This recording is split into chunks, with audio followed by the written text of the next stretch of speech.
L'économie française est aujourd'hui à un tournant décisif. En 2025, l'effondrement économique ne semble plus être une simple hypothèse, mais une réalité de plus en plus tangible. Inflation galopante, chômage élevé, dette publique colossale, tous ces facteurs convergent pour créer une crise majeure. Mais comment en est-on arrivé là? Pourquoi ces signes alarmants se multiplient? Dans cette vidéo, nous allons tenter de comprendre les raisons de cette fragilité économique qui pourrait bien bouleverser la France dans les années à venir. Prenons un instant pour analyser la situation actuelle. En 2025, la croissance économique de la France continue de ralentir. Malgré les efforts pour relancer l'économie, force est de constater que la spirale est négative. Les réformes entreprises ces dernières années n'ont pas permis de redresser durablement la barre. Aujourd'hui, la France vit avec une dette publique qui dépasse les 3 000 milliards d'euros, un chiffre impressionnant qui pèse lourdement sur les finances publiques et empêche tout véritable investissement à long terme. Mais la dette n'est qu'une partie du problème. En parallèle, l'inflation frappe durement les consommateurs.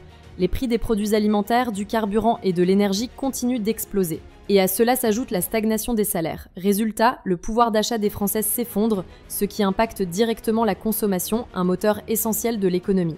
Et cette situation ne semble pas s'améliorer. Le marché du travail est tout aussi préoccupant. Le chômage, bien qu'en légère baisse, reste trop élevé. En particulier chez les jeunes et les moins qualifiés, la situation reste dramatique.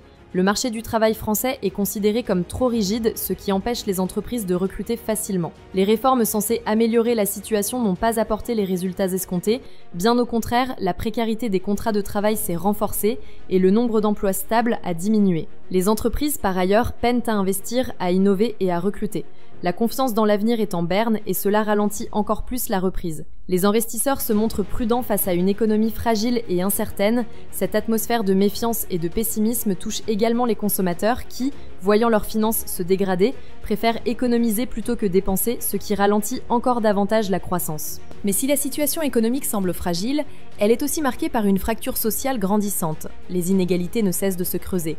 D'un côté, des grandes entreprises qui réalisent des bénéfices records, et de l'autre, des Français qui ont de plus en plus de mal à joindre les deux bouts.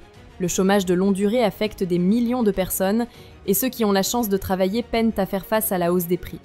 Cette situation est d'autant plus inquiétante qu'elle crée un climat de mécontentement généralisé, où la colère sociale commence à se faire entendre. Les manifestations, les grèves et l'insatisfaction populaire risquent de se multiplier si cette tendance se poursuit. Cette colère, nourrie par une crise économique sans fin, fragilise la cohésion sociale et la stabilité du pays.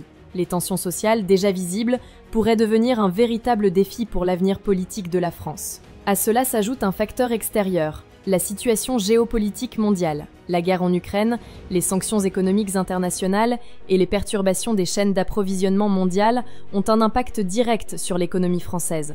La hausse des prix de l'énergie, par exemple, a plongé les Français dans une situation difficile, non seulement sur le plan des dépenses personnelles, mais aussi en ce qui concerne les entreprises, qui voient leurs coûts de production grimper de manière insoutenable. La France est largement dépendante des importations énergétiques, ce qui la rend particulièrement vulnérable à toute fluctuation des prix mondiaux. Au fait, la situation est d'autant plus inquiétante qu'elle s'accompagne d'une crise politique interne.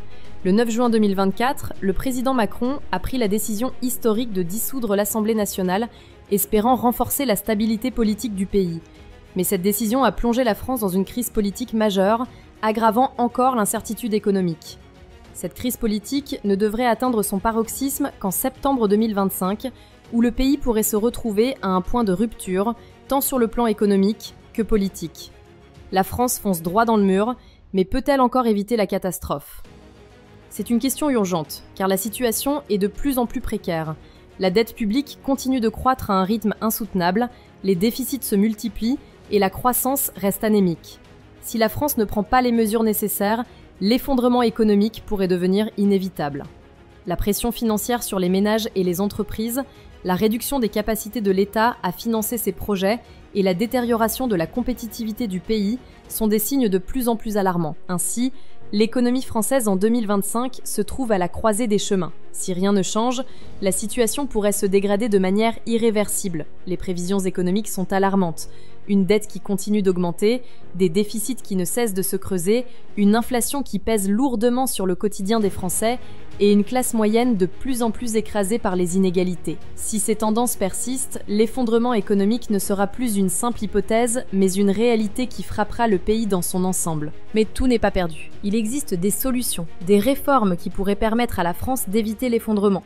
Tout d'abord, il est urgent de réduire la dette publique. Cela nécessite une gestion plus rigoureuse des finances de l'État, mais aussi une réforme fiscale plus équilibrée qui permettrait à la fois de stimuler la croissance et de mieux répartir les richesses. L'État doit aussi soutenir plus activement les entreprises, en particulier les PME, et favoriser la création d'emplois. Le marché du travail doit être réformé, non pas en réduisant les droits des travailleurs, mais en favorisant une plus grande flexibilité et en réduisant les barrières administratives pour les employeurs.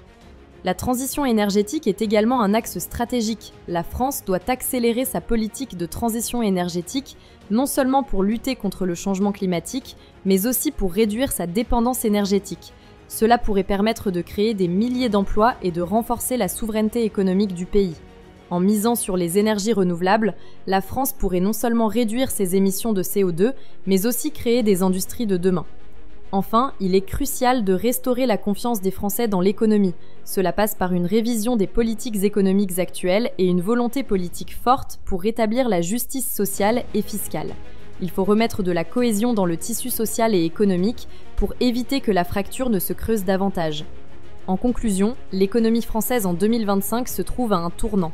Le risque d'effondrement économique est bien réel, mais il est encore possible de l'éviter. Tout dépendra des réformes prises dans les mois et les années à venir. Le temps presse et il est impératif que la France prenne les mesures nécessaires pour redresser la barre avant qu'il ne soit trop tard. Sinon, les conséquences pour les Français pourraient être dramatiques et l'avenir économique du pays serait irrémédiablement compromis. Le chemin est encore ouvert, mais il faudra agir rapidement et avec détermination. Si la vidéo d'aujourd'hui vous a plu, n'oubliez pas de vous abonner pour ne pas manquer nos prochaines vidéos.